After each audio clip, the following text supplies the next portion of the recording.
Hey, this is Bastian from AndroidPIT. The Moto Z line has finally arrived in 2018 with a new Moto Z3 Play.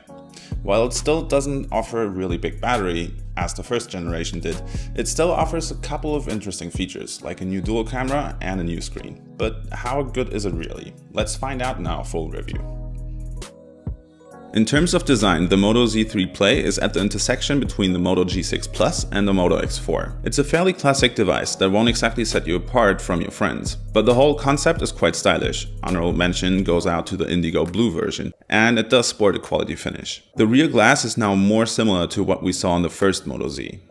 The most obvious aesthetic changes are in the front, especially with the Max Vision display and its 18:9 aspect ratio and AMOLED technology. Interestingly, on the bottom of the device you'll find the connectors for the Moto Mods, as well as the circle that houses the cameras.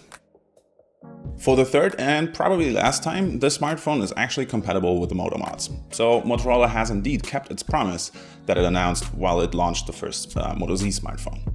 So if you already own a couple of Moto Mods, don't worry, you can still use them with the Moto Z3 Play. Job well done, Motorola. The most striking novelty is definitely the presence of a dedicated power button, in addition to the fingerprint reader, which are both located on the right side of the device.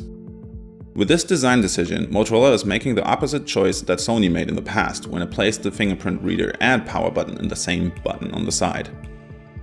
The Z3 Play marks the brand's first Max Vision OLED screen, although it only comes with Full HD Plus resolution. The screen optimization on the edges is better on the Moto Z3 Play than on the Moto G6, probably because Motorola's mid-range smartphone uses a physical button on the front.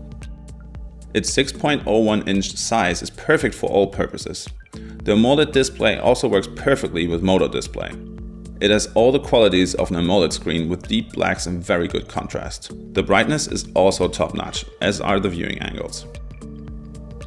There's one thing you should know, the Z3 Play does not offer any certification against water resistance, but the screen is still protected against water splashes and dust by a nano coating technology. As for the system, Android Oreo 8.1.0, Motorola has made some changes in comparison to the previous edition. For example, the settings menu has been slightly modified in some respects, primarily in the search bar at the top. The most interesting thing here is the virtual button for navigation in the system is similar to the one in AndroidPIT, where a gesture is used to access the multitasking screen or to go backwards. In terms of performance, the technical characteristics of the Moto Z3 Play are not the device's strong suit.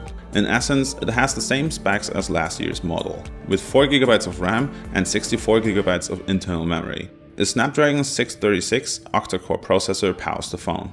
Overall, the experience is fluid thanks to its smooth interface and sufficient RAM, but it does lack power for more demanding games. Generally speaking, if you're a big gamer, I'd advise you to look for another device and invest a little more money.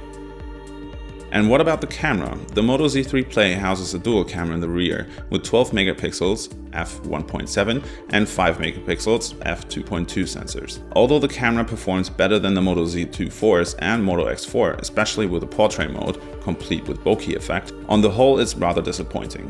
Motorola isn't known for having the best smartphone cameras, and the Z3 Play won't change that. The smartphone tends to have issues with color representation. Although the colors are generally quite vivid and the details are accurate, photos pick up noise quickly when light conditions aren't great. Fortunately, the portrait mode works correctly.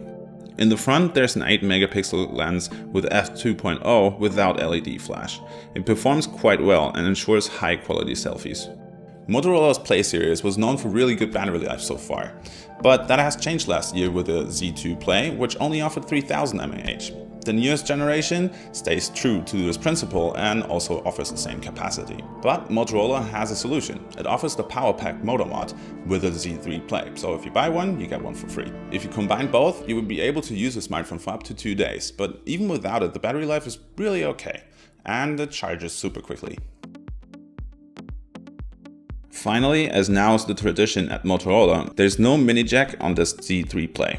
This is somewhat a disappointment because the smartphone isn't thinner than its predecessor, and its absence won't allow for any additional functionality. So you have to use Bluetooth headphones to enjoy the sound or use the USB Type-C to mini jack adapter that comes with the device. There's a single loudspeaker located at the top of the unit. It provides fairly average sound that's sufficient to watch a few videos or listen to songs.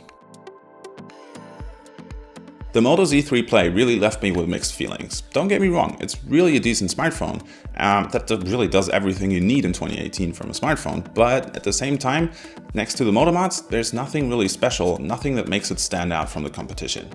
Thanks for watching. If you like this video, please leave a like and subscribe and hit the little notification bell so you're always up to date on our content, and see you next time.